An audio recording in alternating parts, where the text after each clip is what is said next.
Bismillah. Assalamualaikum warahmatullahi wabarakatuh. Waalaikumsalam warahmatullahi wabarakatuh. Alhamdulillahirabbil alamin. Hamdan katsiran tayyiban mubarakan fih. Nahmadullaha azza wa jal alladzi khalaqal mauta wal hayata liyabluwakum ayyukum ahsanu amala. Wa nashkuru syukran katsiran ilallahi azza wa jal alladzi qad a'tana ni'matan katsiratan wa hidayatan hatta nastati'a an najtami'a fi hadzal mukanil mubarak insyaallah. Insyaallah. Amin. Thumma nusalli wa nusallim ala sayyidina Muhammadin sayyidil awwalin wal akhirin wa ala alihi wa sahbihi ajma'in wa man tabi'ahum bi ihsanin ila yaumiddin. Qabla nadkhul ila barnamijna fi hadzal lail sa'as'alukum awalan kaifa halukum? Khair, masyaallah. Masyaallah. Sanasal ila Syekh Labib kaifa haluki Syekh? Alhamdulillah bi khair. Hafizakallah. Alhamdulillah. Wa Ustaz Khalid kaifa haluki ya Ustaz? Alhamdulillah. Sanasal ila Allah yakni li Syekh wa li Ustaz fi tuqah wal afiyah. Aku huna amamakum jami'an sa'akunu ra'isul jalsah wa uridu an aqra'a lakum silsilatul barnamij. Al-barnamijul ula yakni al-iftitah, thumma barnamijus tsani dirasah sayuqdimuha Asy-Syaikh Labib fi kitab ad-dirasah al-jami'ah. Thumma barnamijus tsalits yakni jalsah as-su'al wal jawab wa barnamijul rabi' yakni ad-du'a min syekh wal ikhtitam. Nadkhul fi barnamijul ula yakni al-iftitah hayya naftah barnamij fi hadzal fursah bi qiraatil basmalah. Bismillahirrahmanirrahim. Barnamij tsani yakni dirasah min Syekh Labib Najib falyatafaddal alaihi mashkura. Allah yahfazkum. Bismillahirrahmanirrahim. Alhamdulillahi rabbil alamin. Wassalatu wassalamu latamani lakmalani ala sayyidil mursalin sayyidina Muhammadin wa ala alihi wa ashabihi at-tayyibin at-tahirin. Amma ba'd. فأسأل الله سبحانه وتعالى أن يمن علينا بالعلم النافع والعمل الصالح وأن يفقهنا في الدين وأن يفتح لنا فتوح العارفين وأن يرزقنا الإخلاص في الأقوال والأعمال اللهم آمين. كان درسنا أمس حول أحكام الحج وشرحنا أحكام الحج بارك الله فيكم وحاولنا أن نبسط المعلومات من خلال رسمة كانت على سبورة. درسنا في هذا اليوم بقي جزء من أحكام الحج يتعلق بمحظورات الإحرام، ثم بعد ذلك قسم التزكية والسلوك من متن الرسالة الجامعة، لنختم هذا المتن المبارك في هذا المجلس السادس إن شاء الله تعالى.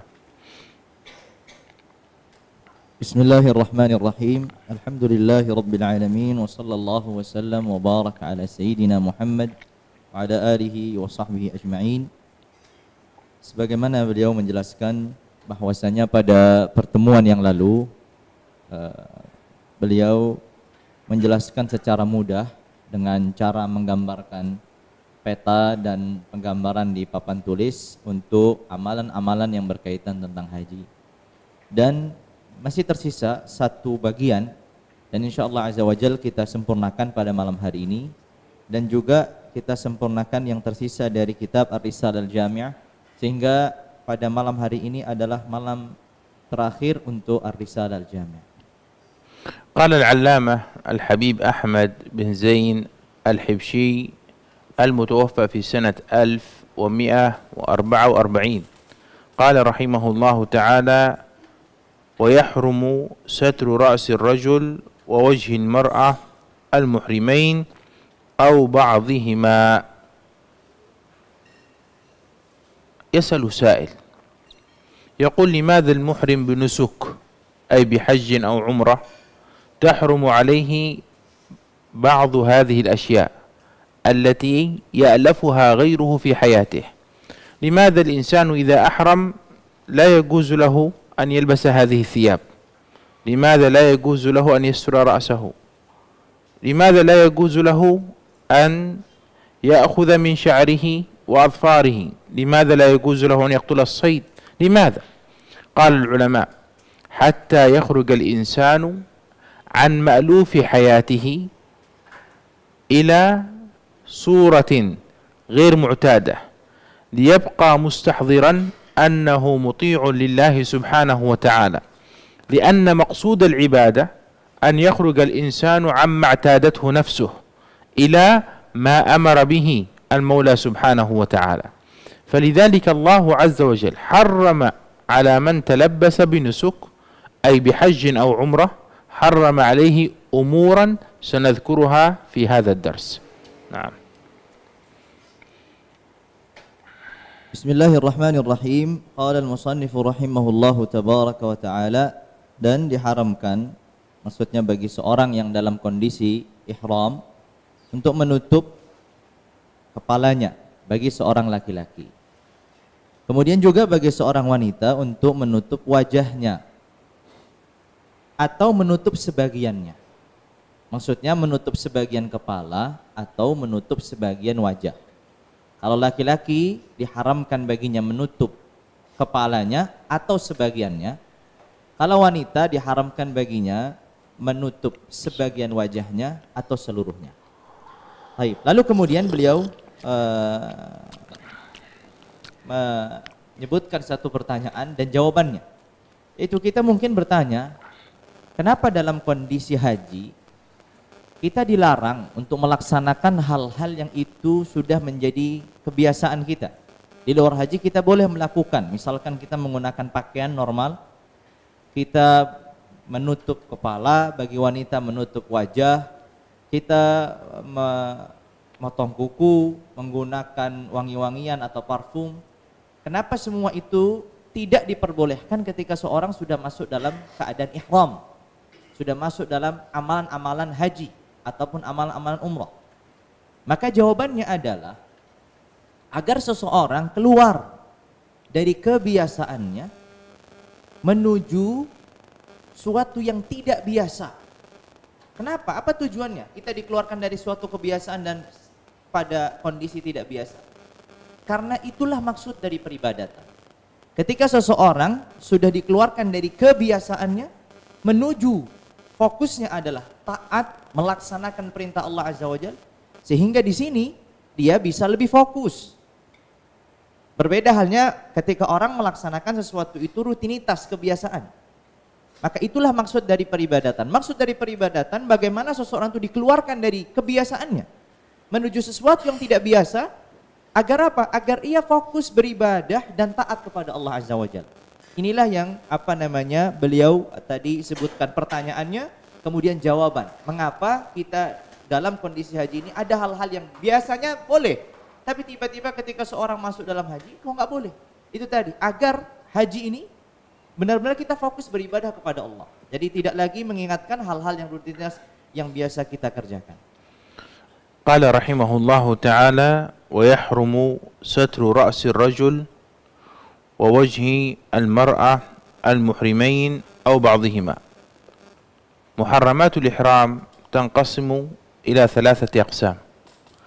القسم الأول ما يختص به الرجال، والقسم الثاني ما تختص به النساء، والقسم الثالث ما هو مشترك بين الرجال والنساء. فالقسم الأول ما يحرم على الرجال فقط دون النساء، وهو ستر الرأس، فيحرم على الرجل المحرم أن يستر رأسه.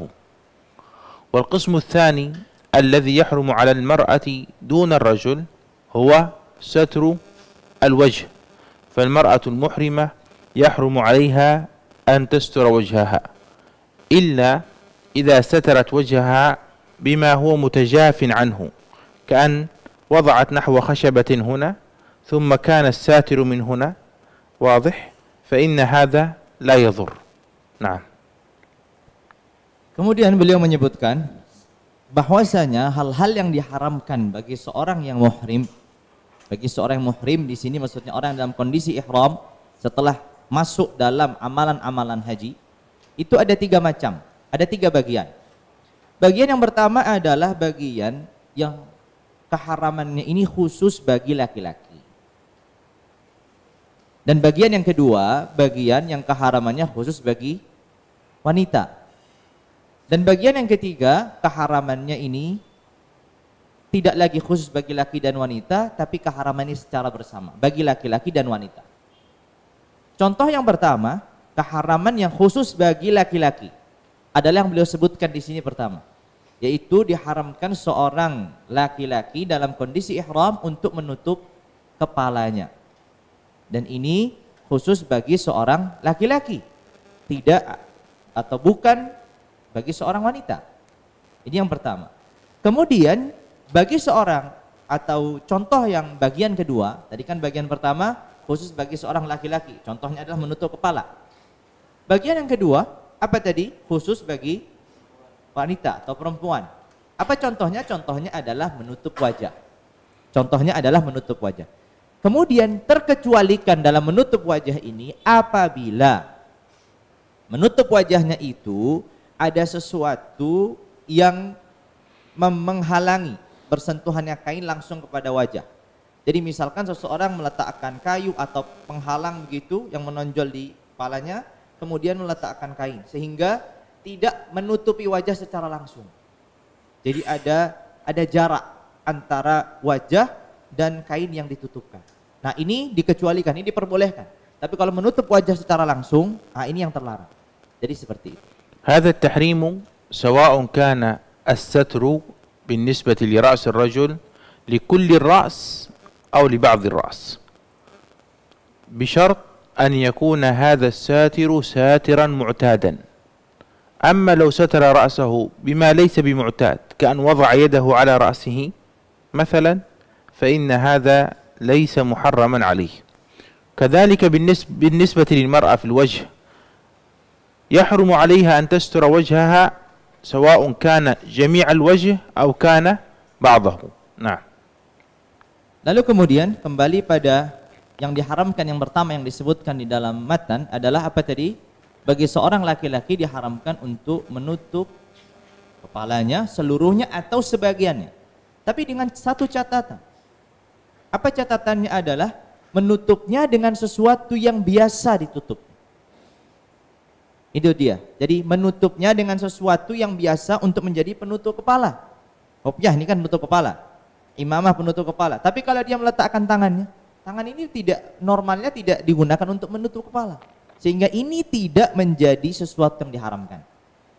Jadi sekali lagi menutup kepala ini maksudnya adalah ketika seseorang menutup kepala dengan sesuatu yang biasa untuk menjadi penutup kepala. Begitu juga bagi seorang wanita. Diharamkan baginya tadi menutup wajahnya. Apakah itu sebagiannya ataupun seluruhnya. Sama seperti tadi menutup kepala bagi seorang laki-laki. ويحرم على المحرم وهذا القسم الثالث الذي يشترك فيه الرجال والنساء يحرم على المحرم إزالة الظفر وإزالة الشعر من أي موضع من البدن أي يحرم عليه أن يزيل جميع شعور بدنه سواء شعر الرأس أو اللحية أو الشارب أو غيرها من الشعور. Tadi beliau menyebutkan di awal bahwasanya hal-hal yang diharamkan bagi seorang muhrim kan 3 bagian, khusus bagi laki-laki, khusus bagi perempuan, dan sesuatu yang bersamaan keharamannya bagi laki-laki dan perempuan. Nah, ini contohnya yang ketiga, yaitu bagian yang keharamannya secara bersamaan bagi laki-laki dan wanita. Apa itu? Beliau menyebutkan sebagaimana di matan, yaitu apa? Memotong kukunya. Begitu juga memotong rambutnya. Dari seluruh bagian tubuh manapun, entah itu kuku kaki ataupun tangan. Begitu juga rambut manapun. Ya, dari badannya, mau itu kepala, mau itu kumis, mau manapun dalam kondisi ihram. Maka ini sesuatu yang terlarang, ya, sesuatu yang terlarang. قال ويحرم دهن شعر الرأس واللحية. بالنسبة للدهن أي استعمال الدهن سواء كان الدهن زيتا أو شحما أو أيا كان، هذا يحرم فقط في شعرين، في شعر الرأس وشعر اللحية.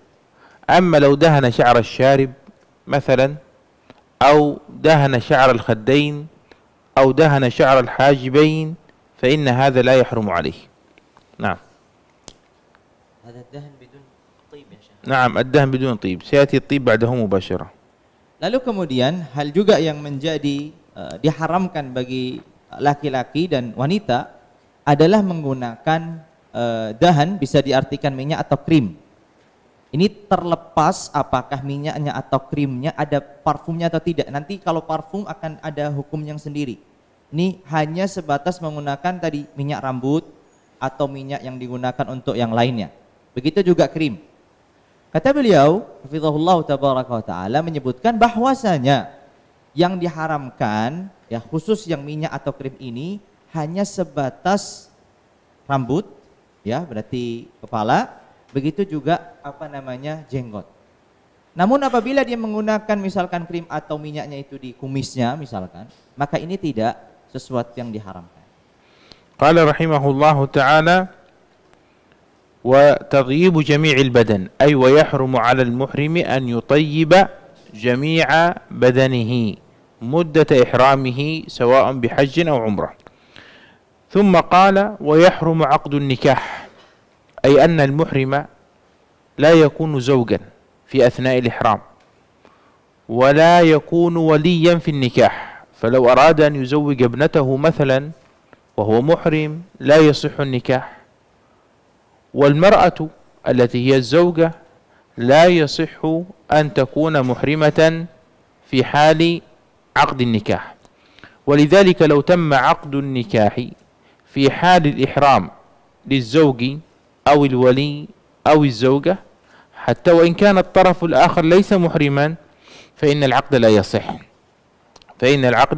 لا يصح، بل حتى لو كان الولي محرما فوكل شخصا آخر ليعقد النكاح في أثناء إحرامه لا يصح.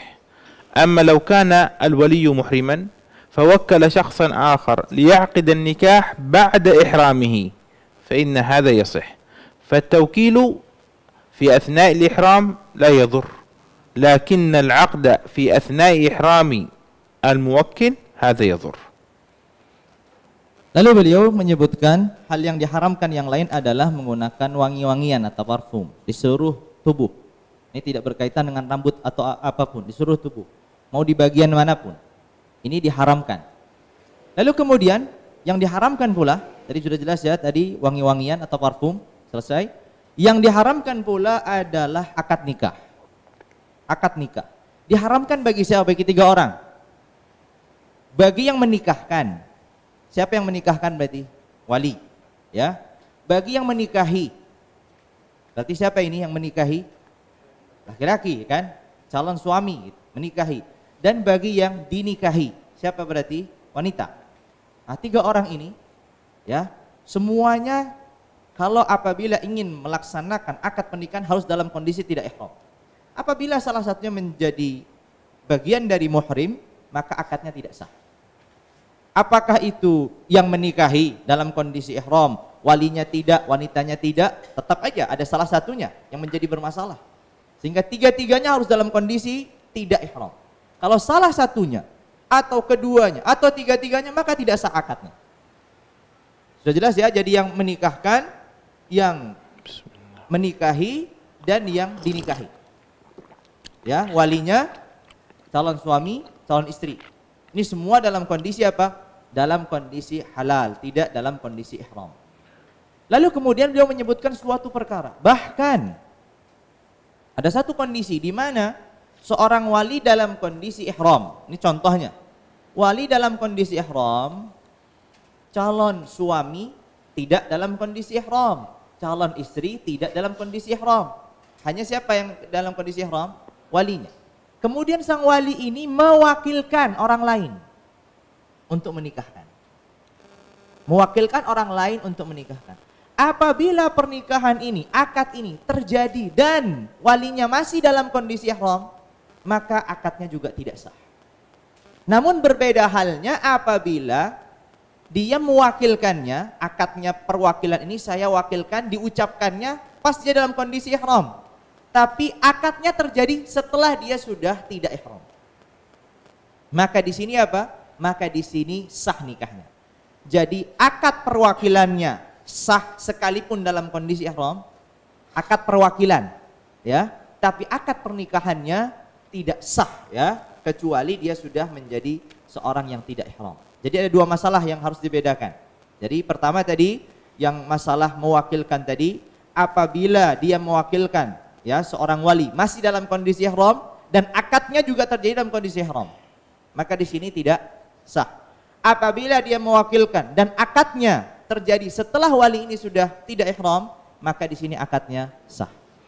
Qala rahimahullahu ta'ala wal jima' wa muqaddimatuhu ay wa yahrumu 'ala al-muhrimi al-jima' athna' al-ihram wa yahrumu 'alayhi muqaddimat al-jima' kal mubasharati bi shahwah bi lamsin aw taqbilin aw nahwihima.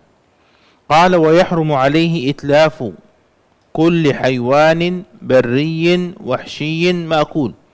يحرم على المحرم في أثناء الإحرام أن يصطاد حيوانا بريا مأكولا وحشيا بثلاث قيود. فالبري أخرج الحيوان البحري، وقولنا الوحشي المراد به ما لا يستأنس مع الإنسان أي ينفر من الإنسان، فهذا يحرم على المحرم قتله صيده، واضح.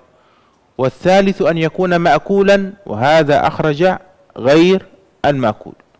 فالمحرم بنسك بحج أو عمرة يحرم عليه صيد حيوان بري إنسي بري وحشي مأكول. نعم. Lalu kemudian yang diharamkan pula selain akad nikah adalah al-jima' atau menyetubuhi, menggauli, atau hal-hal yang mendahuluinya, ya, menyentuh, mencium dan seterusnya. Ini semua diharamkan dalam kondisi apa? Dalam kondisi ihram. Lalu kemudian, ya, yang diharamkan pula berikutnya adalah memburu atau membunuh hewan. Ya, dan syarat hewan ini ada 3 yang beliau sebutkan di situ. Itu hewan tersebut dalam kondisi bari, maksudnya hewan darat, bukan hewan laut. Ya, diharamkan membunuh atau memburu hewan darat. 1, darat. Lalu kemudian wahsyi. Wahsyi ini maksudnya yang beliau sebutkan adalah hewan yang tidak jinak. Ya, apabila melihat manusia dia lari, tidak jinak, normalnya tidak jinak. Kemudian yang ketiga adalah apa? Yang ketiga adalah hewan ini bisa dimakan. Ya, hewan ini bisa dimakan. Jadi apabila seorang dalam kondisi ihram diharamkan untuk membunuh atau memburu hewan dengan kriteria tadi. Ya, hewan ini hewan darat, kemudian hewan ini bisa dimakan, maksudnya halal untuk dimakan. Kemudian hewan ini juga apa? Wahsyi yang artinya tidak jinak, ya, tidak jinak. ثم قال والمرأة كالرجل في المحرمات أي أن المرأة يحرم عليها ما يحرم على الرجل، لكن هذا في الغالب ليس في كل المحرمات كما ذكرت لك في بداية الدرس. ثم يأتي السؤال إلى متى يستمر تحريم هذه المحرمات؟ إلى متى؟ نقول الحج، بالنسبة للحج الحج له تحللان. التحلل الأول بفعل 2 من 3، والتحلل الثاني بفعل الثالث. فلو حججت فرميت الجمرة وطفت فقد تحللت التحلل الأول، واضح؟ أو رميت الجمرة وحلقت تحللت التحلل الأول، أو حلقت وطفت تحللت التحلل الأول. إذن إذا فعلت اثنين، أي اثنين؟ أي اثنين؟ هذا وهذا، أو هذا وهذا، أو هذا وهذا. إذا فعلت اثنين من هذه الثلاثة فإنك تتحلل التحلل الأول. إيش معنى التحلل الأول؟ يعني يحل لك كل هذه الأشياء إلا ما يتعلق بالنساء. ما الذي يتعلق بالنساء؟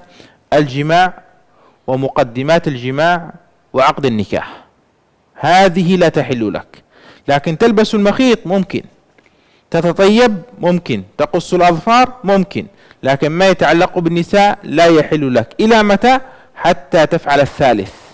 فإذا كنت مثلا حلقت وطفت يحل لك كل شيء إلا ما يتعلق بالنساء، فإذا رميت حل لك كل شيء حتى ما يتعلق بالنساء. هذا بالنسبة لماذا؟ هذا بالنسبة للحج. أما العمرة فلها تحلل واحد، لا يحل لك شيء من محظورات الإحرام حتى تنتهي من جميع مناسك العمرة. واضح؟ نعم. Kemudian beliau menyebutkan, sebelum masuk dalam penjelasan yang menulis, disebutkan dalam matan bahwasanya seorang wanita mengambil hukum seorang laki-laki dalam hal-hal yang diharamkan. Kata beliau, ini tentunya dalam mayoritasnya, tidak seluruhnya. Kan itu disebutkan tadi, ya, menutup kepala diharamkan bagi laki-laki, tentu tidak bagi wanita. Tapi beliau menyebutkan di situ, bagi wanita hukum hal-hal yang diharamkan dalam kondisi ihram itu seperti laki-laki, maksudnya dalam mayoritasnya, bukan dalam seluruhnya. Ya, karena ada hal-hal yang khusus bagi laki-laki, ada hal-hal yang khusus bagi wanita. Baik.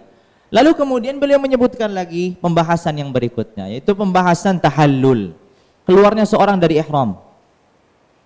Ada dua kondisi bagi seorang haji yang disebut kondisi at-tahallul awal, ya, keluar yang pertama, dan at-tahallul tsani, keluar dari ihram yang kedua.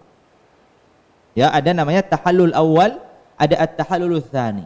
Tahallul yang pertama dan tahallul yang kedua. Maksudnya apa tahallul ini? Kan kita akan bertanya, sampai kapan kita dilarang untuk melakukan hal-hal yang diharamkan itu? Maka jawabannya sampai dia tahallul. Ya kan? Sampai kapan kita seseorang haji itu diharamkan hal-hal yang tadi sudah disebutkan? Jawabannya sampai dia tahallul. Nah, tahallul ini ada dua tahapan kalau seorang haji.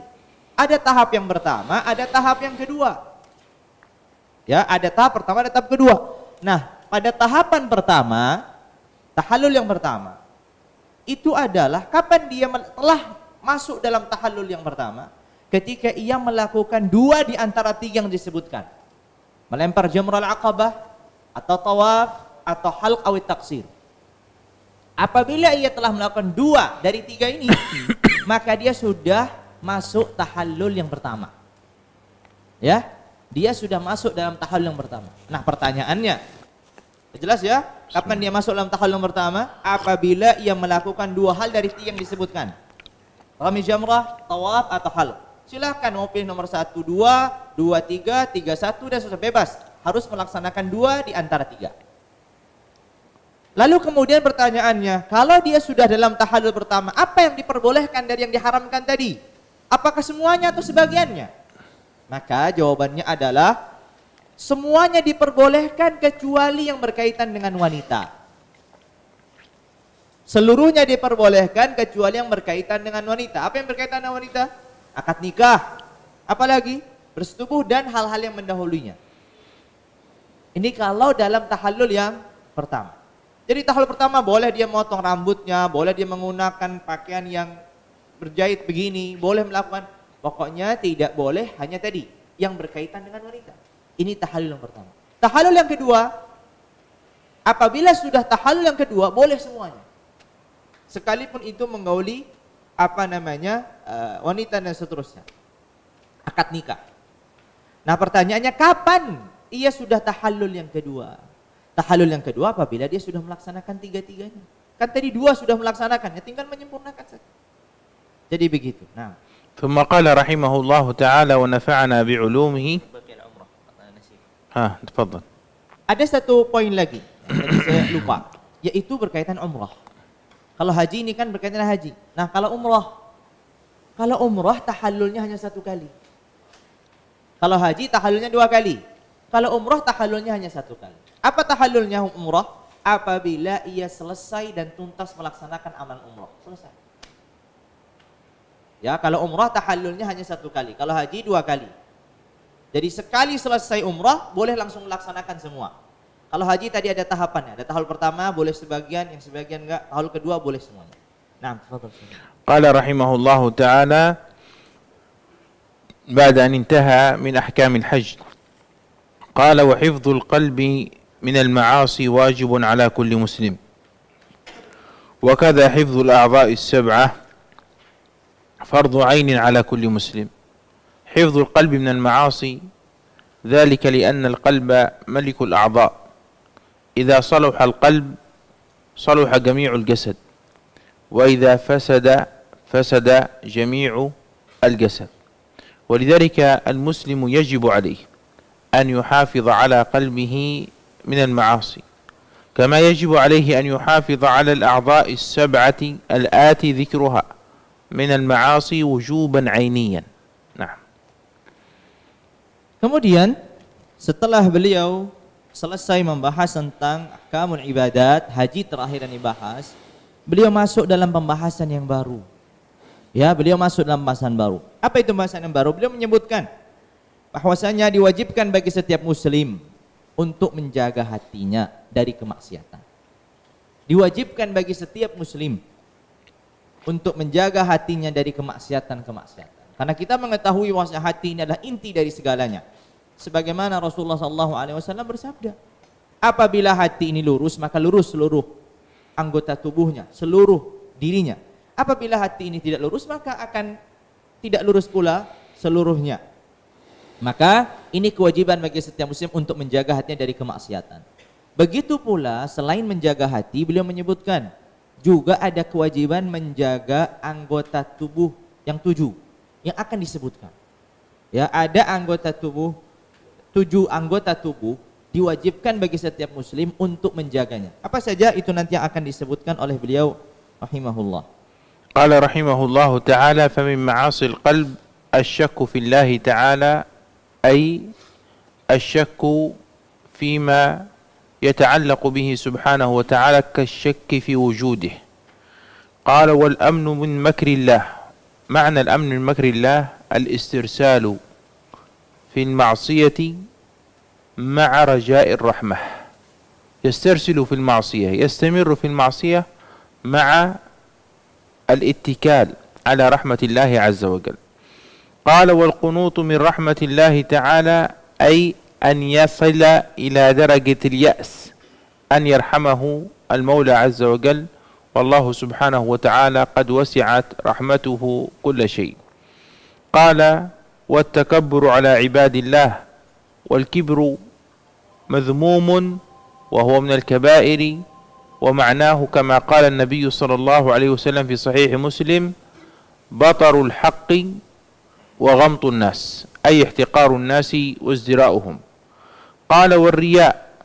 ومعنى الرياء أنه يعمل العمل الصالح طلبا لثناء الناس ورؤيتهم لعمله، وهو من المحرمات. قال والعجب بطاعة الله. والعجب معناه أن يعظم الإنسان نفسه وعمله فيرى نفسه أفضل من غيره. قال والحسد. والحسد سيأتي معنا أنه كراهية النعمة على المسلم واستثقالها، أي أن الإنسان يستثقل إذا أنعم الله سبحانه وتعالى بنعمة على غيره. قال والحقد على عبيد الله أي أن يحمل في قلبه الغل والكره والبغض على غيره من المسلمين. نعم. Kemudian beliau menjabarkan kemaksiatan-kemaksiatan hati. Ya, memulai dari yang pertama tadi karena beliau memulainya bahwasanya kewajiban bagi setiap muslim untuk menjaga hatinya. Apa saja kemaksiatan-kemaksiatan hati ini? Yang pertama disebutkan adalah ragu dalam hal-hal yang berkaitan dengan Allah. Ragu dalam hal-hal yang berkaitan dengan Allah. Contohnya adalah ragu keberadaan Allah. Apakah Allah ada atau tidak ada? Tentu ini kemaksiatan dan kekufuran bahkan. Ya, ini kemaksiatan, ini kekufuran ketika seorang ragu tentang keberadaan Allah Azza wa Jalla. Lalu kemudian kemaksiatan yang kedua berikutnya adalah merasa aman dari makar Allah, dari siksa Allah. Maksudnya merasa aman dari siksa Allah ini apa? Maksudnya adalah seorang melanjutkan kemaksiatannya dan hanya bersandar harapan, raja atas rahmat Allah Azza wa Jalla. Itu maksudnya merasa aman dari kemaksiatan. Ketika seorang melanjutkan kemaksiatan dan bersandar apa? Dengan rahmat Allah Azza wa Jalla dan kasih sayangnya. Kemudian yang ketiga adalah putus asa dari rahmat Allah. Putus asa dari rahmat Allah, sedangkan rahmat Allah Azza wa Jalla sangatlah luas. Sedangkan rahmat Allah Azza wa Jalla sangatlah luas. Putus asa dari rahmat Allah Azza wa Jalla ini ya menjadi juga bagian dari kemaksiatan. Putus asa dari rahmat Allah Azza wa Jalla. Lalu kemudian adalah menyombongkan diri di hadapan hamba-hamba Allah Azza wa Jalla.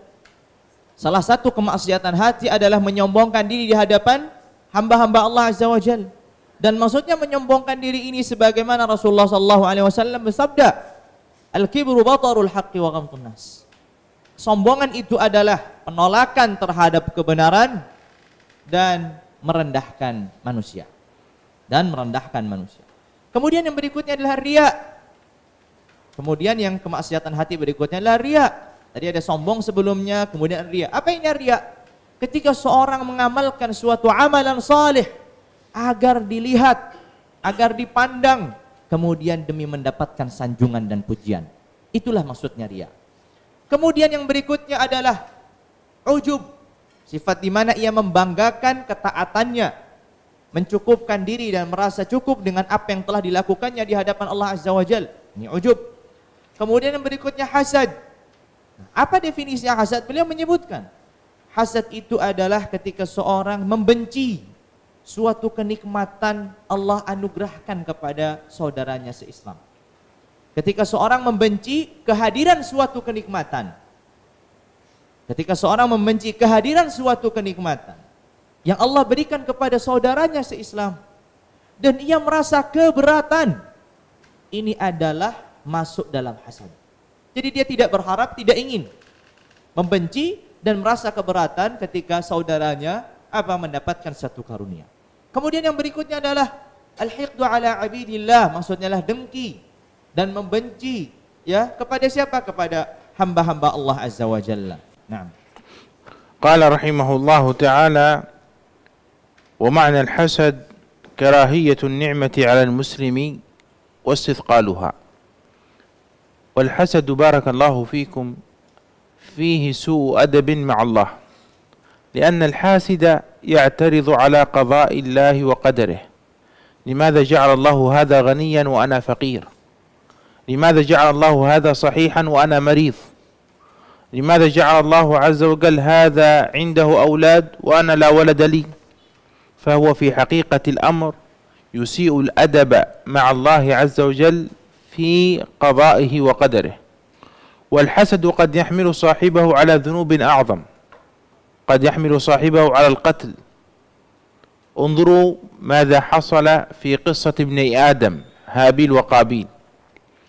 وقد يحمل صاحبه على معاص أخرى كما حصل من إخوة يوسف، قالوا ليوسف وأخوه أحب إلى أبينا منا ونحن عصبة إن أبانا لفي ضلال مبين. اقتلوا يوسف أو اطرحوه أرضا يخل لكم وجه أبيكم. هذه ثمار الحسد.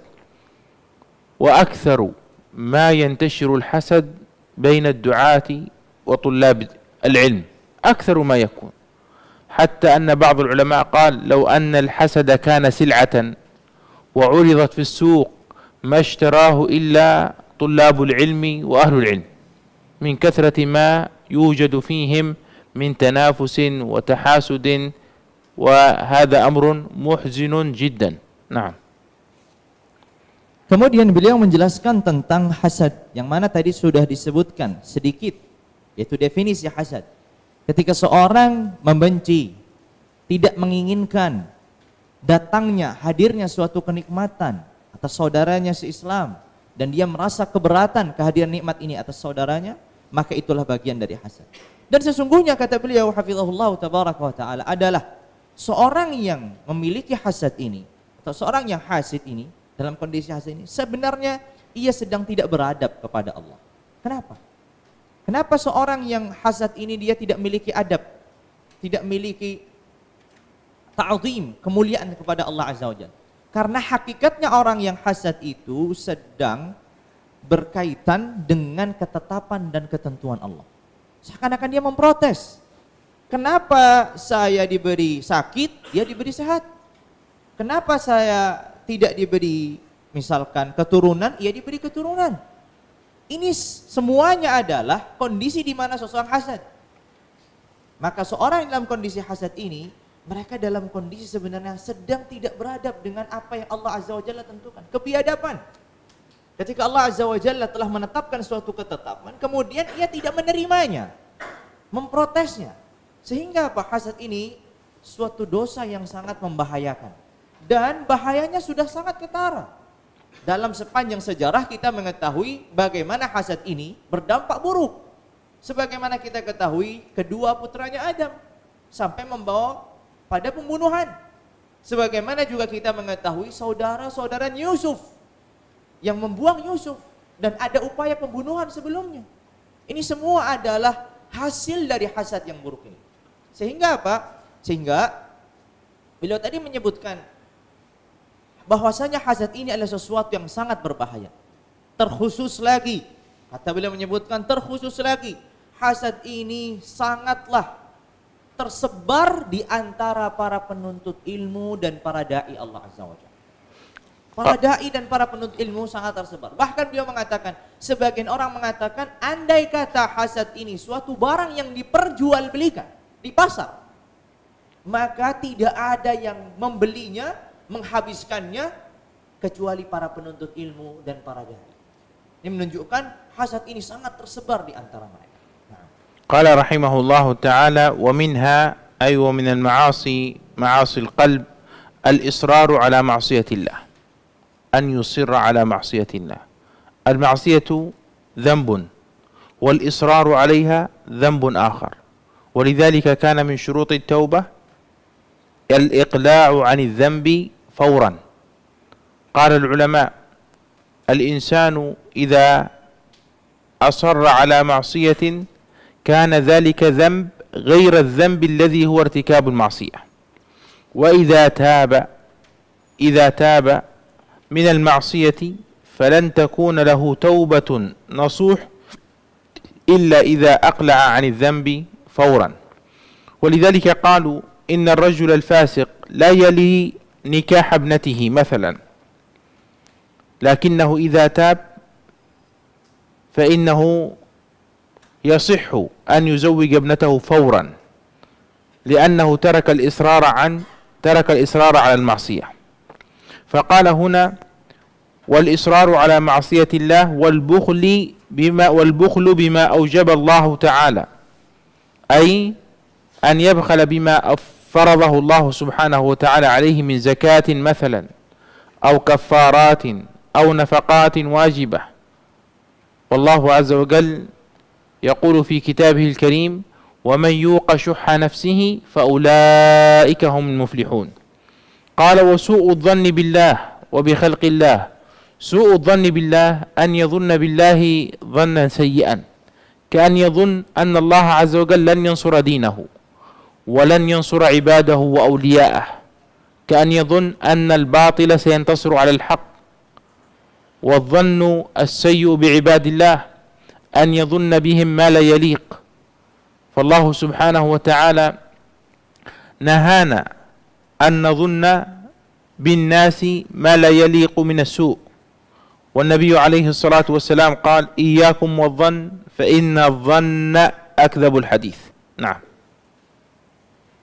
Lalu kemudian berikutnya di antara kemaksiatan-kemaksiatan hati juga adalah di mana seseorang israr ala maksiatillah, kekeh atau teguh untuk melakukan kemaksiatan Allah Azza wa Jalla. Bermaksiat kepada Allah itu adalah suatu kemaksiatan. Melakukan suatu kemaksiatan adalah kemaksiatan. dan kekeh seseorang dalam kemaksiatan, ini adalah kemaksiatan lain. Jadi sehingga ia sedang melakukan dua kemaksiatan, melaksanakan satu kemaksiatan dan meneruskan kemaksiatan ini. Kekeh di atas suatu kemaksiatan adalah kemaksiatan yang lain. Sehingga kita mengetahui bahwasanya di antara syarat pertaubatan seseorang, di antara syarat sah pertaubatan seseorang adalah ketika seseorang meninggalkan kemaksiatan tersebut secara langsung, segera, tanpa ada jeda. Maka inilah seorang mau dikatakan seorang yang taubatannya benar-benar nasuh, diterima oleh Allah Azza wa Jalla, sah. Namun apabila ya seseorang tidak melaksanakan itu, maka beliau tadi mencontohkan sebagai contoh, apabila seorang ayah dalam kondisi fasik, ya, dalam kondisi fasik, ya, ada hal-hal dosa besar yang dilakukannya, atau dalam kondisi dia israr ala maksiat, dia kekeh dalam menjalankan kemaksiatan ini, sehingga dia tidak sah menikahkan putrinya. Lalu ketika ia bertaubat dengan cara apa? Ketika ia bertaubat dengan berhenti dari kemaksiatan, maka seketika itu pula ia diperbolehkan untuk menikahkan putrinya. Jadi seperti itu yang berkaitan dengan al-israr ala maksiatillah. Kemudian yang berikutnya adalah yang pula menjadi kemaksiatan hati adalah pelit atas kewajiban-kewajibannya. Allah Azza wa Jalla telah mewajibkan sedekah atau zakat. Ya. Ada di sana kewajiban-kewajiban zakat. Maka yang menjadi kemaksiatan ketika dia tidak menunaikan kewajibannya dari zakat. Dia pelitnya di sini bukan hal-hal yang mungkin dalam kondisi yang tidak diwajibkan. Ini berkaitan dengan kewajiban. Ketika dia tidak menjalankan kewajiban kan kemaksiatan.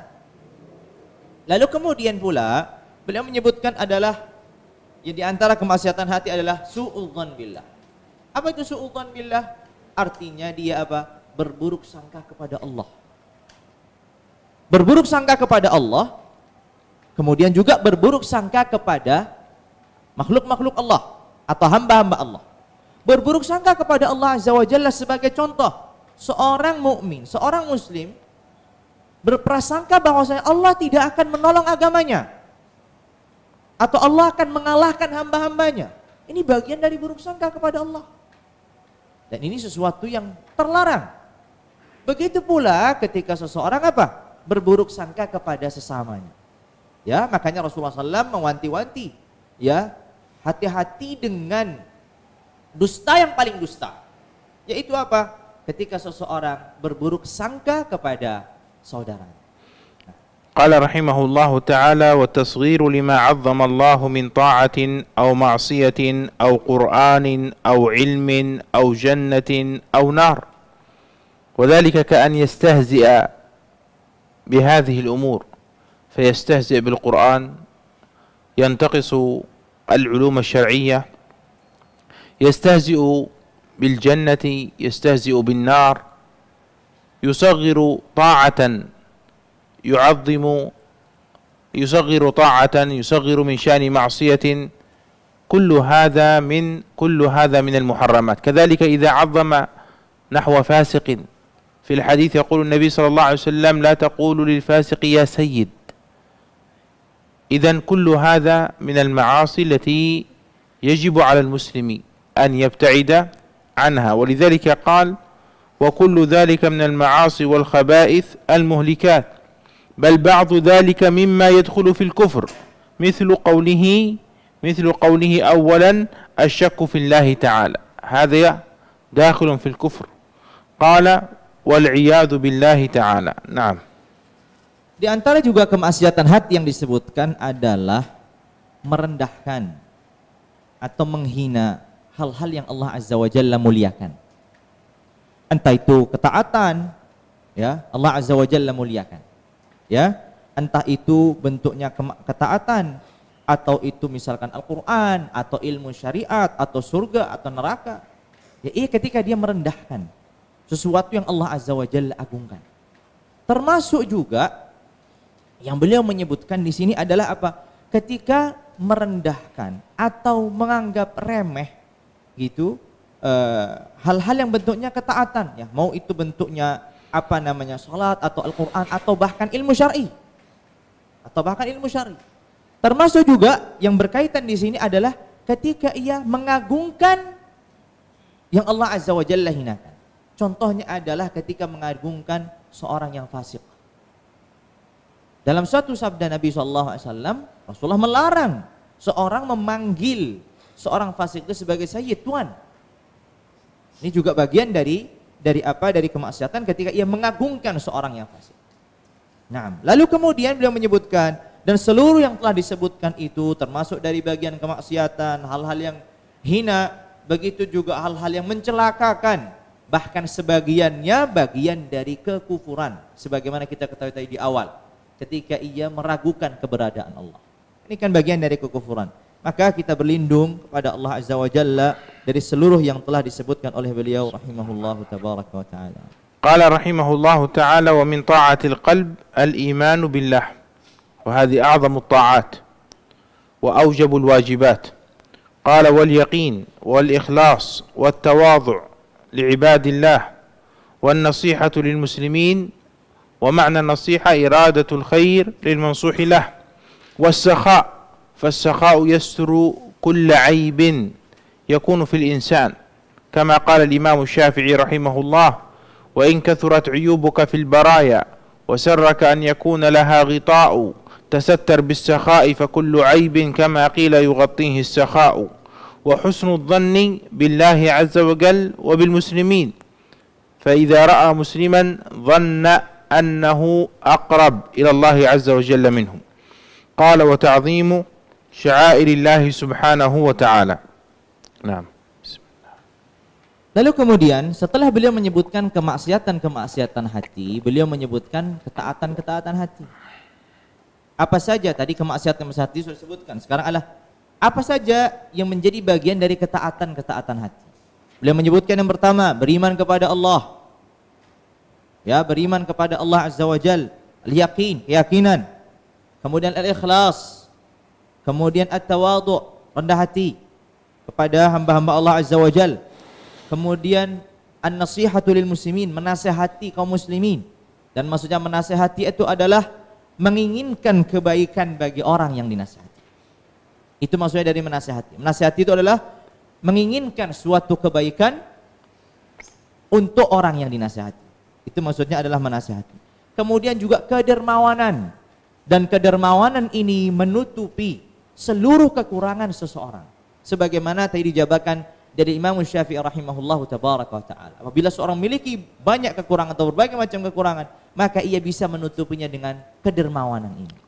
Kemudian juga ketika seorang berbaik sangka kepada Allah Azza wa Jal. Berbaik sangka, entah itu kepada Allah Azza wa Jal atau juga berbaik sangka kepada kaum muslimin. Lalu kemudian juga mengagungkan ta'zim syair.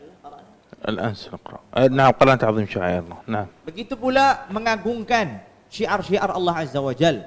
Ya, hal-hal yang Allah Azza wa Jalla agungkan, diagungkan pula. Maka ini juga bagian dari ketaatan-ketaatan hati. قال رحمه الله تعالى: والشكر على نعم الله، ومن أعظم نعم الله الإسلام ونعمة الطاعة وسائر النعم الأخرى سواء كانت الخاصة أو العامة.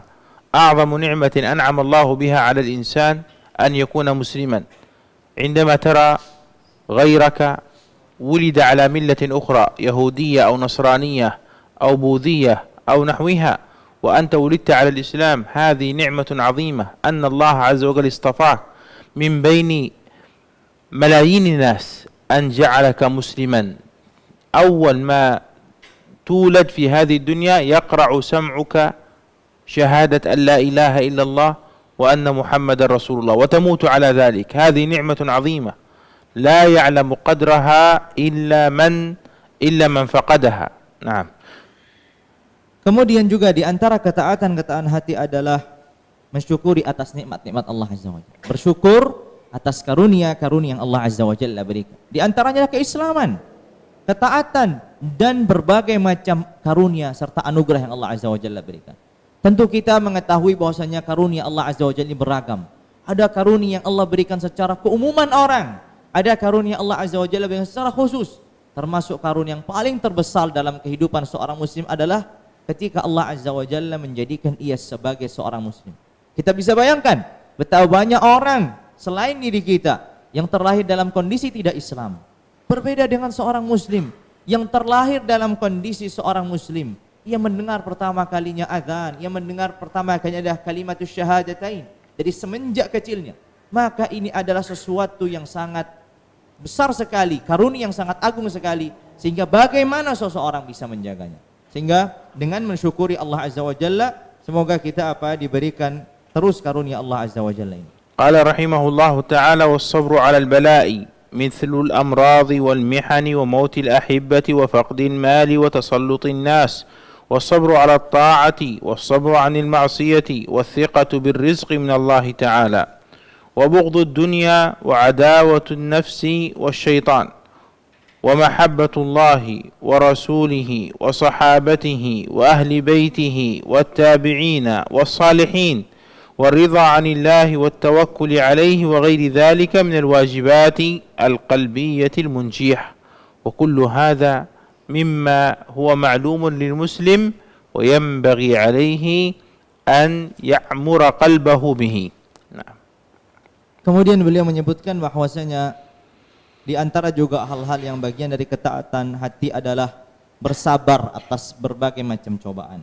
Apakah itu penyakit-penyakit ataupun cobaan-cobaan atau kematian dari seorang yang dicintainya, atau kehilangan, kekurangan harta, atau ia menjadi di mana manusia berkuasa atas dirinya sehingga ia tidak bisa melakukan apapun. Kemudian juga bersabar atas menjalankan ketaatan, bagian juga dari ketaatan hati. Begitu juga bersabar dalam meninggalkan kemaksiatan-kemaksiatan. Begitu juga percaya bahwasanya rizki itu dari Allah Jalla wa'ala. Ya, percaya bahwasanya rizki itu dari Allah Jalla wa'ala. Begitu juga membenci dunia. Begitu juga memusuhi jiwanya atau musuhi nafsunya, begitu juga syaitannya. Begitu juga mencintai Allah dan Rasulnya serta sahabat-sahabatnya, keluarga nabinya, para pengikutnya dan orang-orang saleh. Kemudian juga ridha atau rela terhadap apa yang Allah Azza wa Jalla telah putuskan. Kemudian juga bertawakal kepadanya dan hal-hal yang lain yang itu kewajiban-kewajiban hati yang bisa dan mampu menyelamatkan seseorang.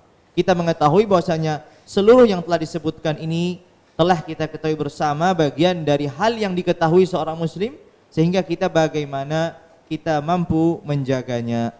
Qala rahimahullahu ta'ala: wa amma ma'asi al-jawarih fa ma'asi al-batn mithlu akli riba wa huwa min akbar al-kaba'ir wa shurbi kulli muskirin yughatti al-aqla wa akl mal al-yatim وكل ما حرم الله من المأكولات والمشروبات، وقد لعن الله ورسوله آكل الربا وكل من أعان على أكله من كاتبه وشاهديه، ولعن شارب الخمر وكل من أعان على شربها حتى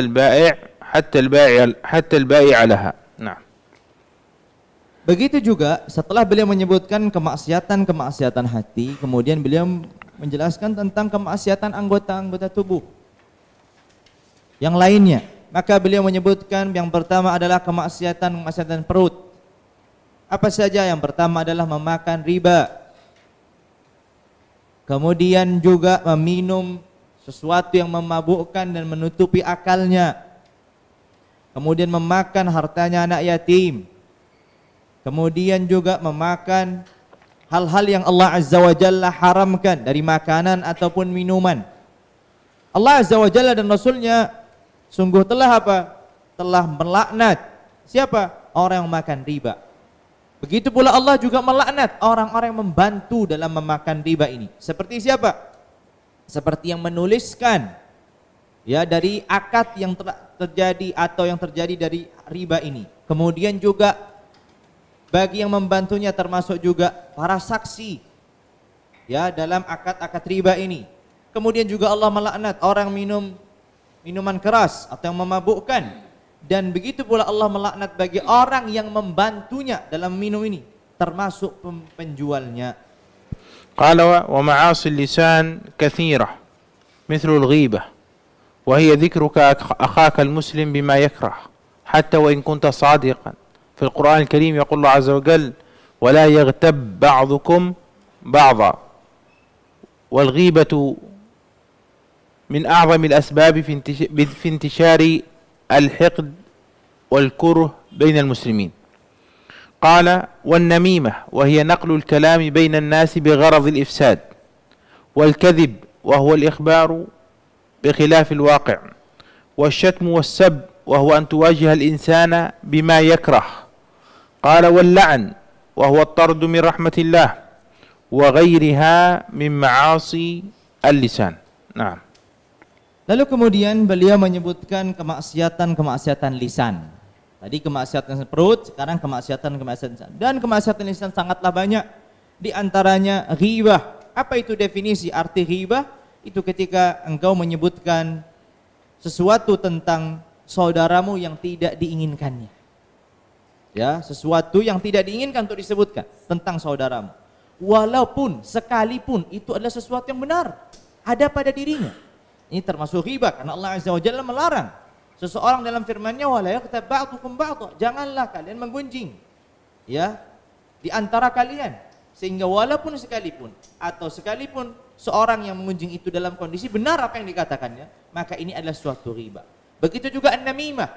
Apa ini namimah? Biasa diartikan adu domba. Maksudnya adalah yang disebutkan oleh beliau tadi, ya, memindahkan satu ucapan atau perkataan dari satu orang yang mengucapkan kepada yang lainnya dengan tujuan merusak hubungan. Naqlul kalami li gharadil ifsad. Memindahkan perkataan atau ucapan atau statement ataupun apapun itu dari ucapan seseorang kepada yang lain. Untuk apa? Dengan tujuan apa? Merusak hubungan yang ada. Kemudian juga berdusta, dan berdusta itu disebutkan definisinya adalah mengabarkan sesuatu yang berbeda dengan realita. Ikhbaru bi khilafil waqi', mengabarkan sesuatu yang tidak sesuai dengan realita. Kemudian mencela, kemudian menghina, ini semuanya bagian dari kemaksiatan lisan. Kemudian juga melaknat, dan maksudnya melaknat di sini adalah apa? Menjauhkan atau mengusir seseorang dari apa? Dari rahmat Allah Jalla wa Ala, dan kemaksiatan-kemaksiatan lainnya yang bagian dari kemaksiatan lisan. Qala ma'asi al-'ain مثل النظر إلى النساء الأجنبيات سواء كان النظر بشهوة أو بغير شهوة، سواء كانت المرأة المنظور إليها حسناء أو شوهاء. قال ونظر العورات أي نظر الإنسان إلى عورة غيره، والنظر باستحقار إلى مسلم أن ينظر إليه نظرة ازدراء واحتقار. قال النبي عليه الصلاة والسلام بحسب امرئ من الشر أن يكفيه شرا أن يحقر أخاه المسلم.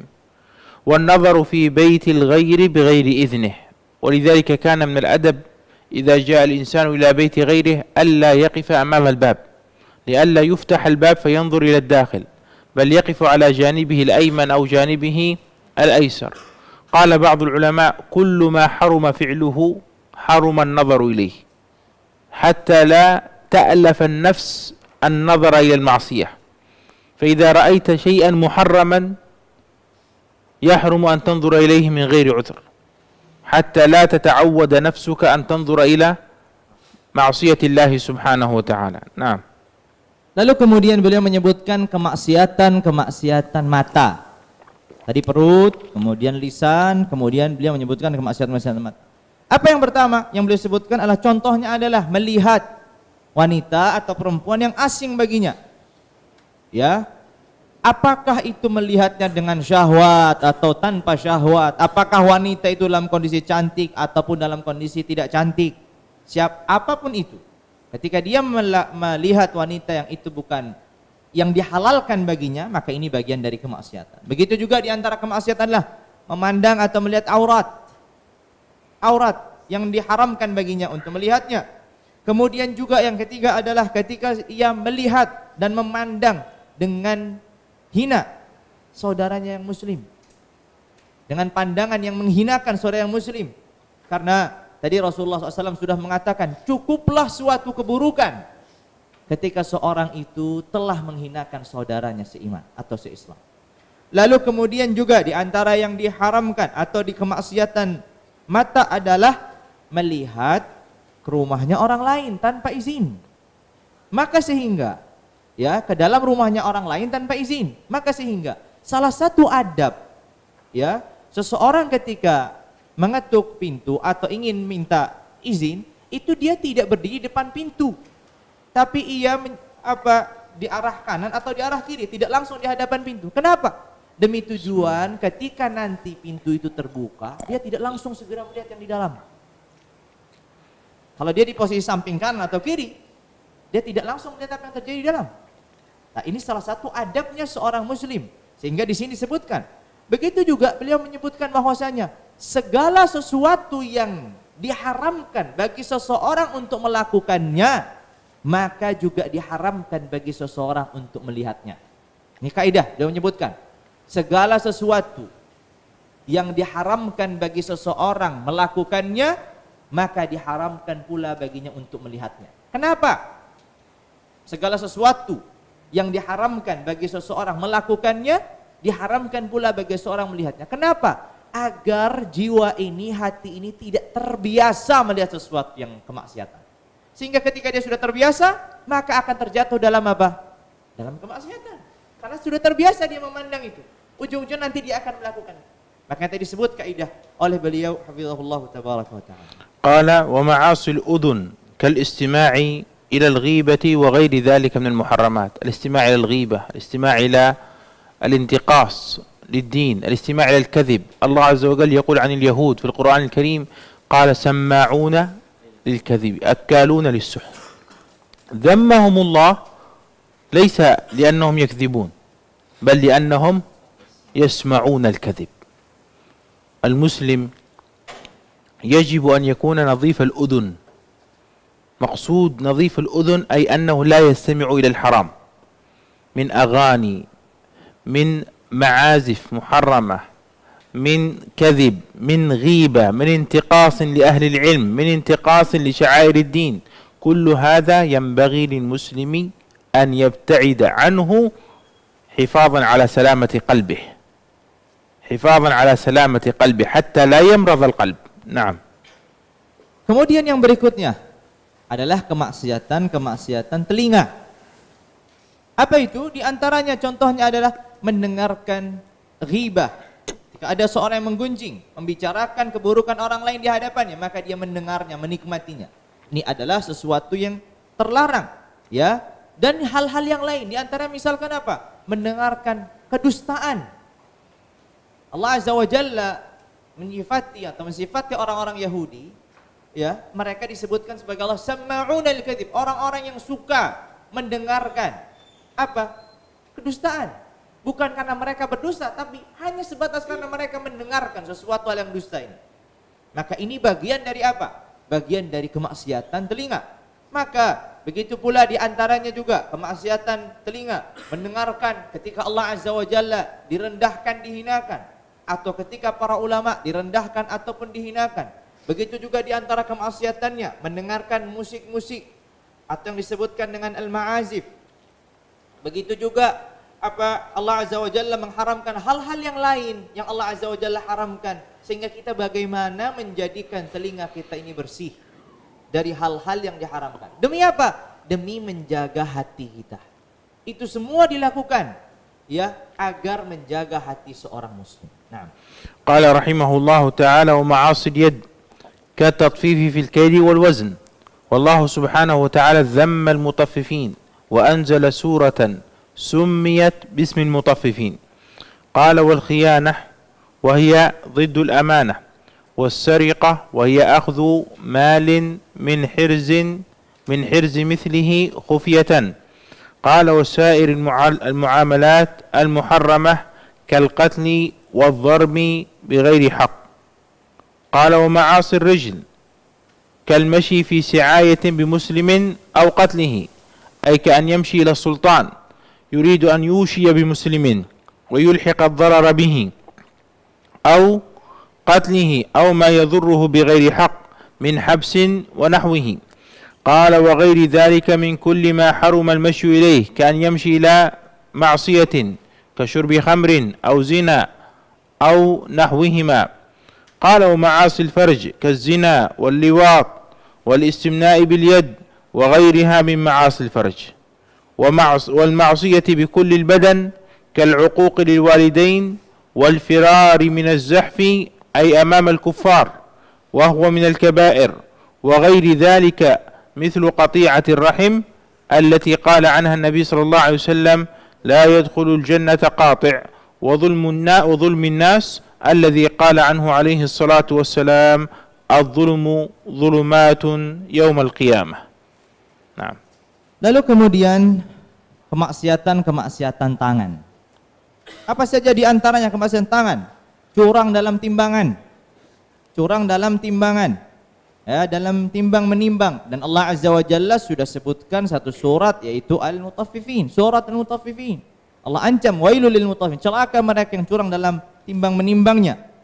Kemudian juga berkhianat, kemudian juga mencuri, dan definisi mencuri itu adalah mengambil harta yang disimpan pada tempat normalnya dalam kondisi sembunyi-sembunyi.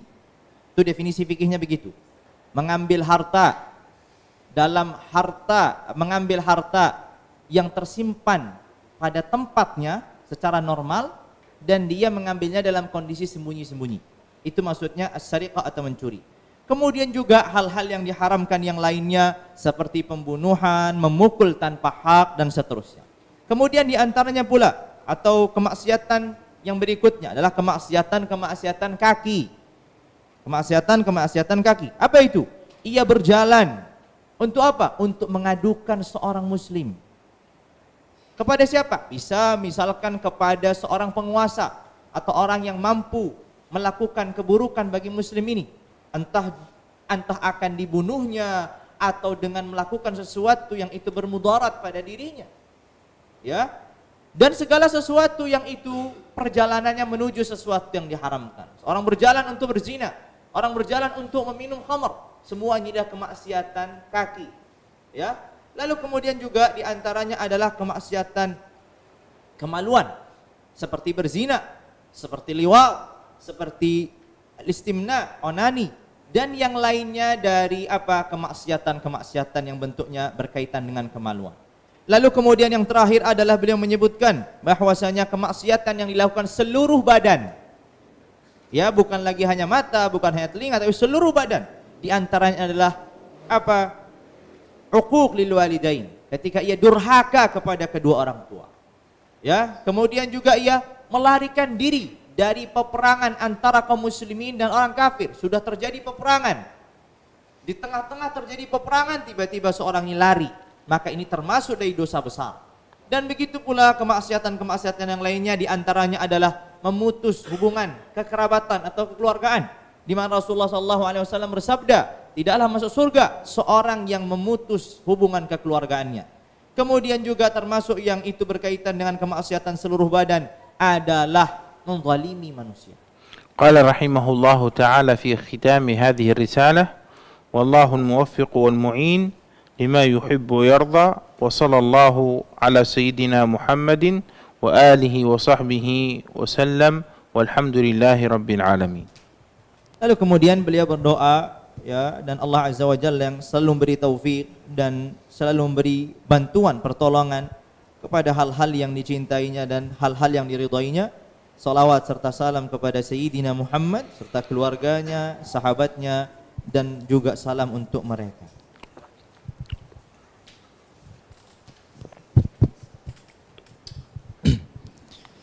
Alhamdulillah, qad yursal asy-syekh ad-dirasah fi hadzal lail. Wal an narju ila barnamij ukhra, yani as-su'al jawab. Mungkin في هذا المكان أو في زوم أو في يوتيوب عندكم سؤال؟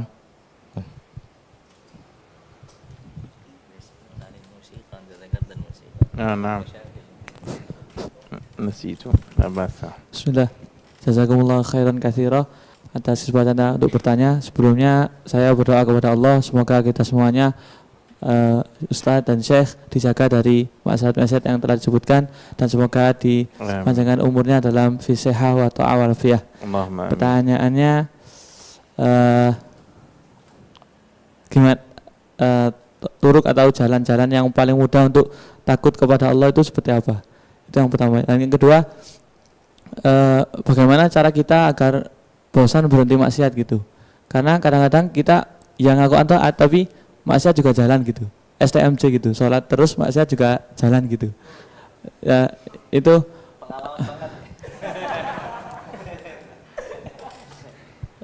ya karena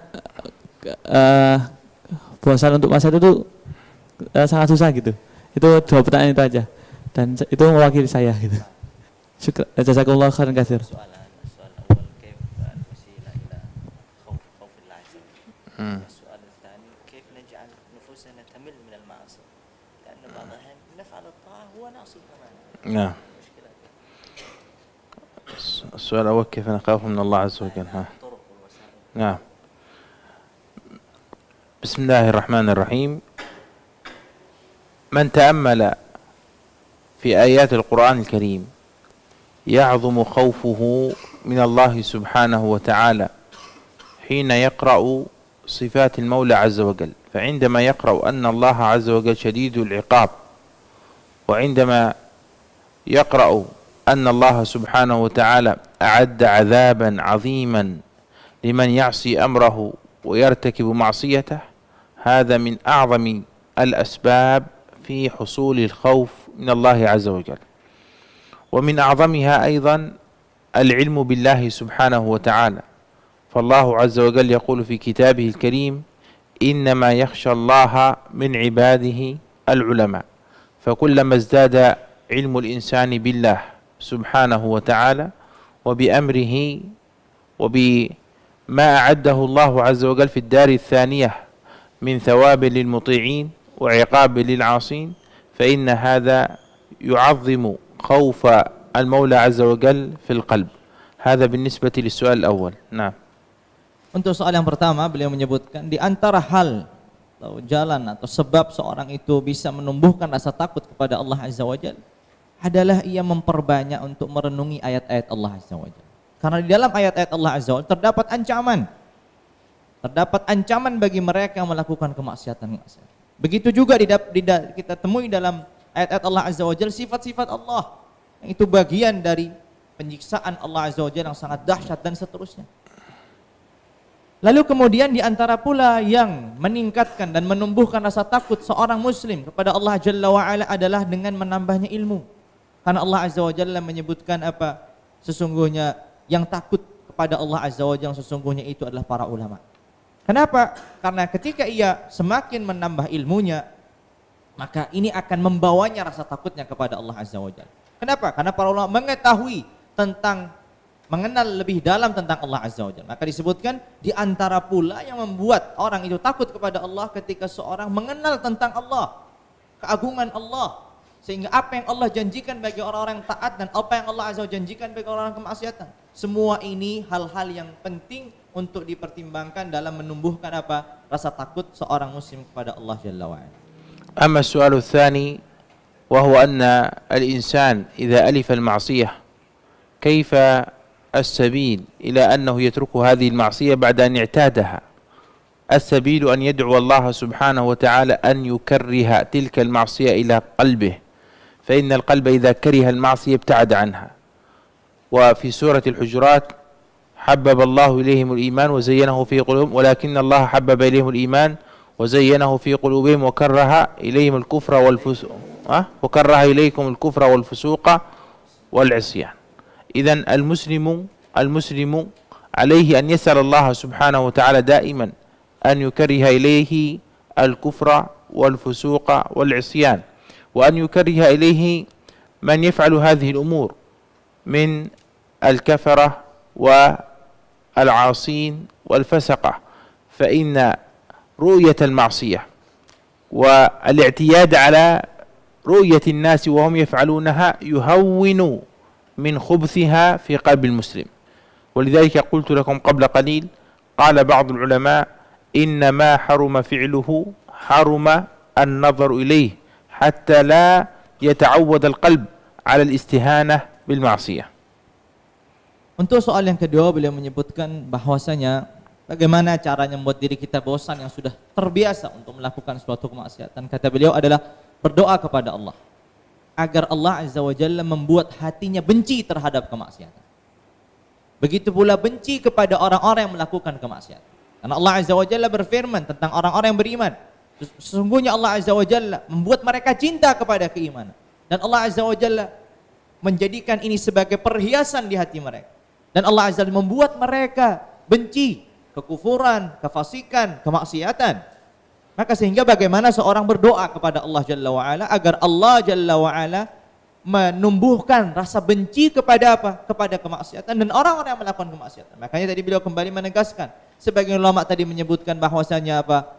Segala sesuatu yang diharamkan bagi seorang melakukannya, maka diharamkan pula baginya untuk melihatnya. Agar apa? Agar hati ini tidak lagi meremehkan kemaksiatan karena sudah biasa melihatnya. Sehingga nanti akan juga menjadi biasa untuk melakukannya.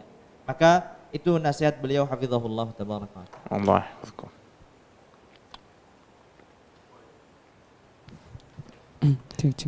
Bismillahirrahmanirrahim. Assalamualaikum warahmatullahi wabarakatuh. Waalaikumsalam warahmatullahi wabarakatuh. Kami mendoakan semoga Syekh dan Ustadz selalu diberi kesehatan oleh Allah Subhanahu wa taala, kemudian dipanjangkan umurnya.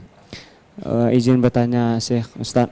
Yang pertama yang ingin saya tanyakan, pertama bentuk hasad yang tersebar kepada para penuntut ilmu itu apa saja? Kemudian yang kedua, tadi kan maksiat telinga itu termasuk mendengarkan musik. Apakah ini semua musik atau bagaimana? Demikian. Jazakallahu khair. Wassalamualaikum warahmatullahi wabarakatuh.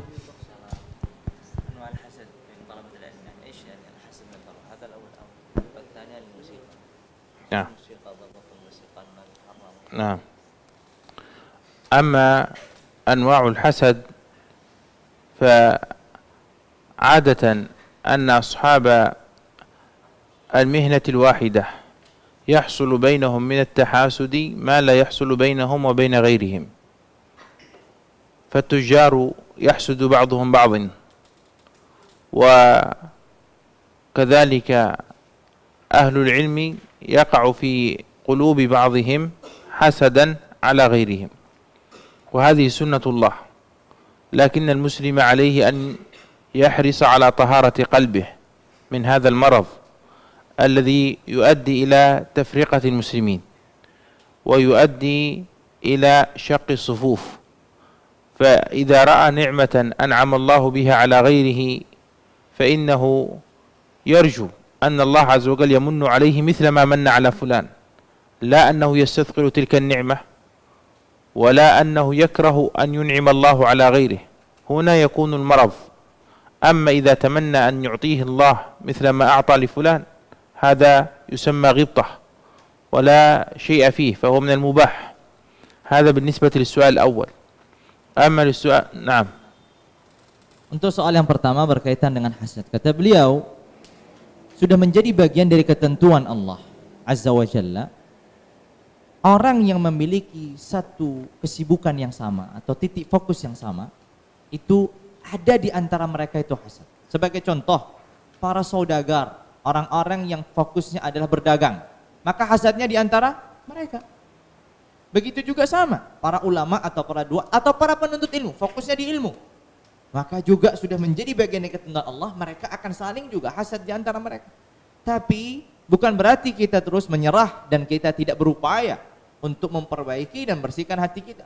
Sehingga yang kita lakukan adalah berupaya untuk tidak ini terjadi.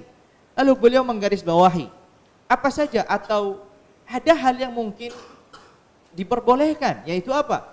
Ketika seorang melihat ya kawannya, saudaranya, Allah Azza wa Jalla bukakan pintu ilmu, kemudian dia berharap agar mendapatkan hal yang sama, maka ini bukan bagian dari hasad.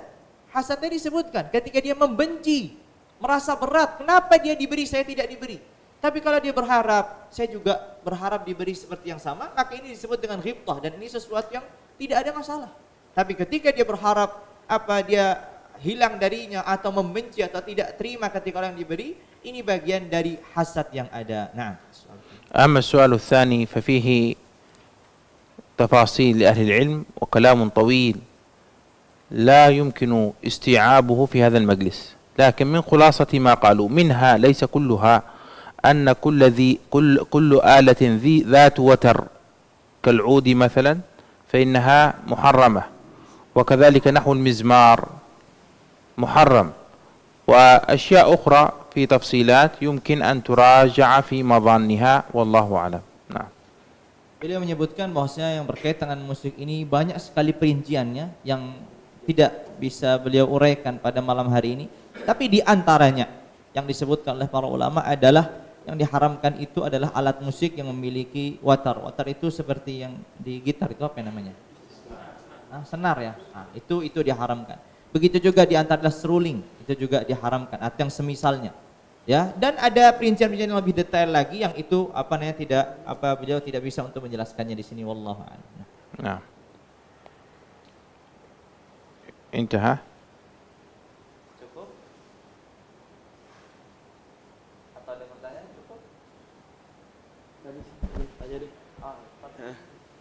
Bismillah, Assalamualaikum warahmatullahi wabarakatuh. Waalaikumsalam. Saya ingin bertanya, semoga Allah memberikan kesehatan kepada Ustadz dan Syekh. Tadi mengenai kemaksiatan telinga masih bersangkutan dengan yang pertanyaan tadi, yaitu mendengarkan musik seperti itu. Tidak dipungkiri di lingkungan kita nih, di mayoritas pinggir Jakarta gitu, seperti halnya kita lagi dengarkan musik seperti ini. Nah, ini kriteria-kriteria musik seperti apa yang memang menjadi kemaksiatan? Ataukah musik rock? Ataukah kayak Nisa Sabian tuh, ya kan? Ya kayak gitu, Nisa Sabian kah? Ataukah Syekhnya gimana mau jawab? Gak kenal Nisa Sabian.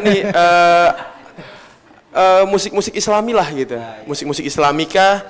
Atau nasyid? Nah, jadi kan sebagai kita nih milenial kan juga kalau bikin konten biasanya selalu diselipkan dengan musik. Kadang Bon Jovi, kadang Nisa Sabian, kadang juga nasyid. Nah, ini yang mana yang menjadi kemaksiatan dan gimana juga cara kita memberi nasihat kepada teman kita yang kadang suka nyetel musik di lingkungan kita, jadi supaya kita terjauh dari musik tersebut. Terima kasih.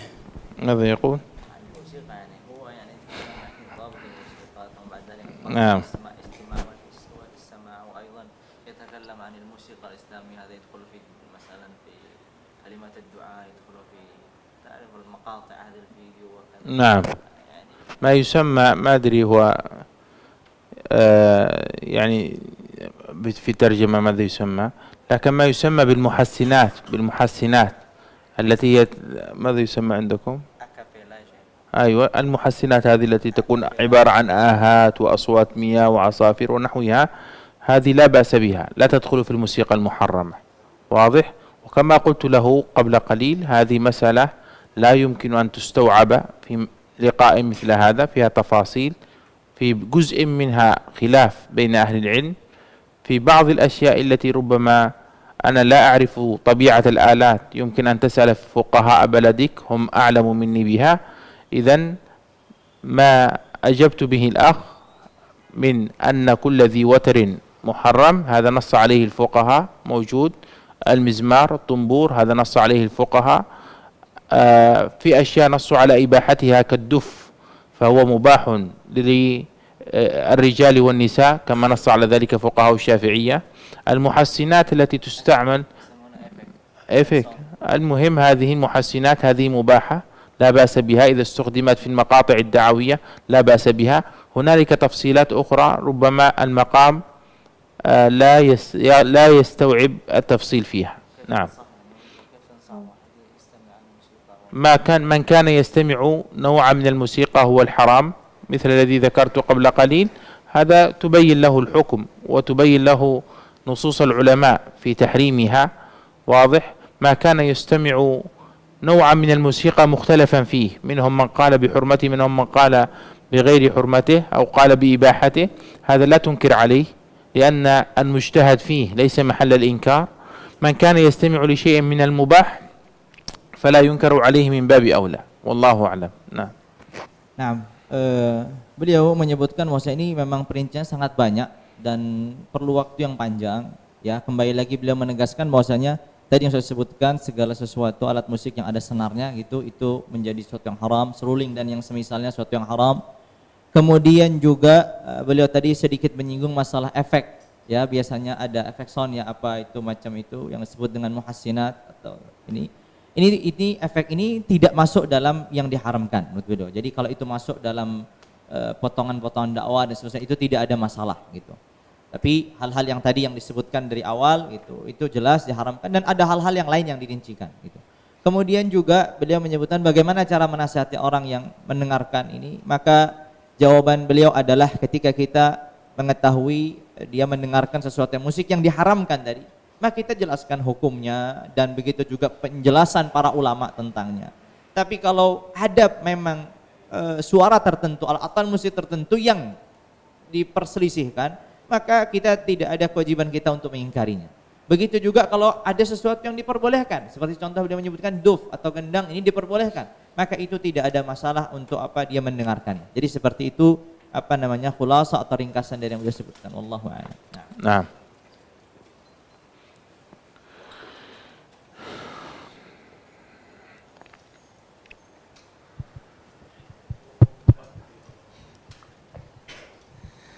Alhamdulillah.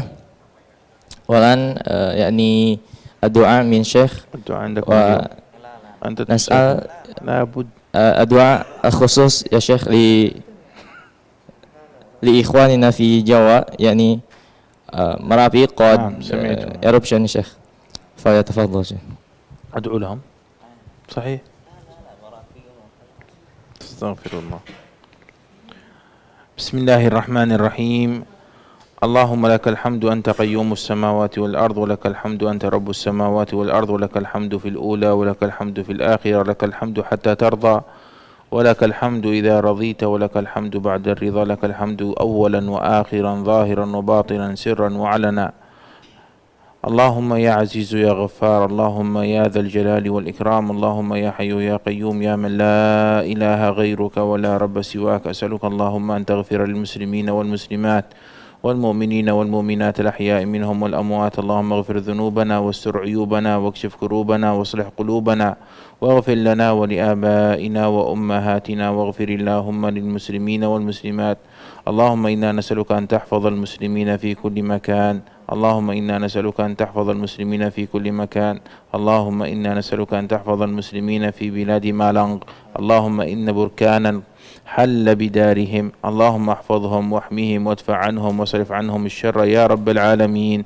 اللهم احفظهم في أنفسهم واحفظهم في أزواجهم واحفظهم في أولادهم واحفظهم في أموالهم يا رب العالمين. اللهم إنا نسألك يا الله أن تحفظهم من بين أيديهم ومن خلفهم. اللهم اشف مرضاهم اللهم عاف مبتلاهم اللهم اكبر كسرهم اللهم سل أحزانهم يا ذا الجلال والإكرام يا حي يا قيوم. اللهم اغفر لنا ما قدمنا وما أخرنا وما أسررنا وما أعلنا وما أسرفنا وما أنت أعلم به منا أنت المقدم وأنت المؤخر لا إله إلا أنت. اللهم اصلح لنا ديننا الذي هو عصمة أمرنا واصلح لنا دنيانا التي فيها معاشنا واصلح لنا آخرتنا التي إليها معادنا واجعل الحياة زيادة لنا في كل خير واجعل الموت راحة لنا من كل شر. اللهم ارحمنا فوق الأرض وارحمنا تحت الأرض وارحمنا يوم العرض يا رب العالمين. اللهم جملنا بجميل سترك في الدنيا والآخرة. اللهم جملنا بجميل سترك في الدنيا والآخرة. اللهم جملنا بجميل سترك في الدنيا والآخرة. أرنا اللهم الحق حقا وارزقنا اتباعه وأرنا اللهم الباطل باطلا وارزقنا اجتنابه.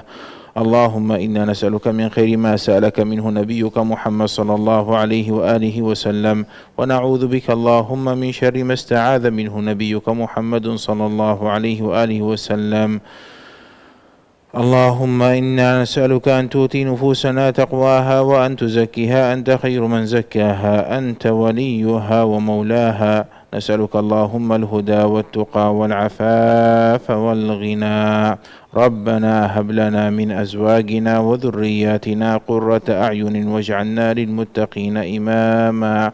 ربنا ولا تزغ قلوبنا بعد إذ هديتنا وهب لنا من لدنك رحمة إنك أنت الوهاب.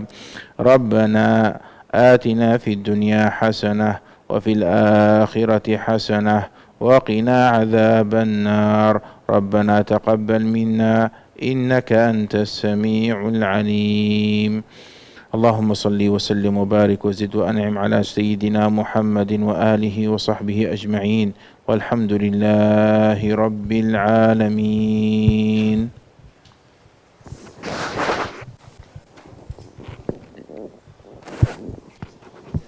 Alhamdulillah anna barnamij fi hadha al-lail qad intaha. Hayya nakhtam hadha barnamij bi qiraatil hamdalillah. Alhamdulillahi rabbil alamin wa kifratul majlis. Subhanakallahumma bihamdika asyhadu an la ilaha illa anta astaghfiruka. Syukran katsiran ala husni ihtimamikum. Wassalamualaikum warahmatullahi wabarakatuh.